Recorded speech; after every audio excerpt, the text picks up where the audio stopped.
So just to tell you a little bit about myself, my name is Courtney Ruby, as you know, and I got into the race because there's a lot of things going on in the auditor's office that kind of brought it to the attention of not only myself but a couple other people. So when I really thought about it, I thought, you know, this is really an opportunity for me to make a difference in Oakland, and it's such a valuable office. And I think that as we've gone through this campaign, a lot of our job has been to inform the public on why this is a critical office and that they elect it. I think there's a lot of people that are unaware that they elect the city auditor. Yeah, but people question why it's an elected office, don't they? They do. Yeah. And I'm currently serving on the Budget Advisory Committee for the City of Oakland, and I'm the former vice chair. And so in looking at this office and seeing the management issues that were around it, but also since then I've been able to go in and kind of review his reports and see what has been reported on. In government auditing right now, performance audits is what's really critical. So are we using our dollars effectively and efficiently? Is there waste? So when we look at the programs, like for example, when we had the state of emergency, when they were debating whether we were going to go into a state of emergency with the police services or if they were going to fund more officers, there's ways that the auditor's office can look at that to see. So we chose to fund more officers.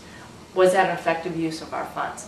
One thing that was really critical for me, because as an accountant, I like process and I believe in process, and as an auditor, that's critical.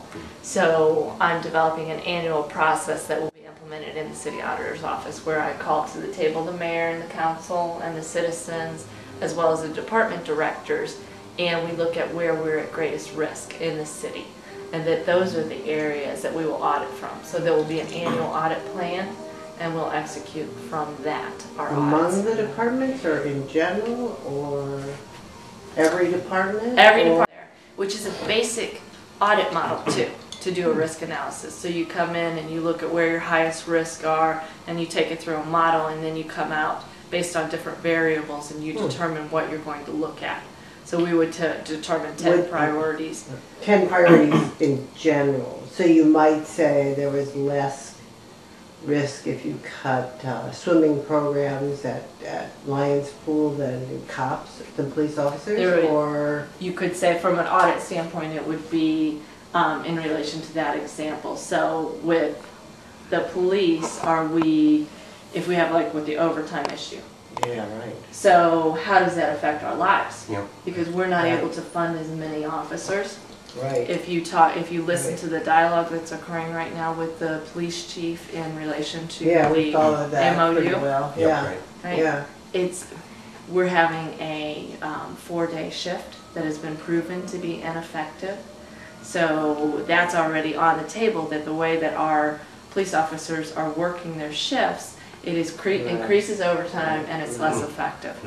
Yeah, so there's issue. That's definitely an audit issue, and that was brought out when the police services were audited. And why is that case? Why is that the case in Oakland? And the police chief is really looking at that head on in relation to the MOU. So if we worked 5-day shifts, it would be more beneficial to Oakland, or even 3 12-hour shifts. I think are better than what we have. We have the least efficient shifts out of all of it. And you have to ask as citizens, why would we even choose that? And why would we choose that when we know we have other options? So those are the things that performance auditing can highlight. And once we highlight that information and we bring it to the citizens, the council, and the mayor, then we want to know that our government is responding to that.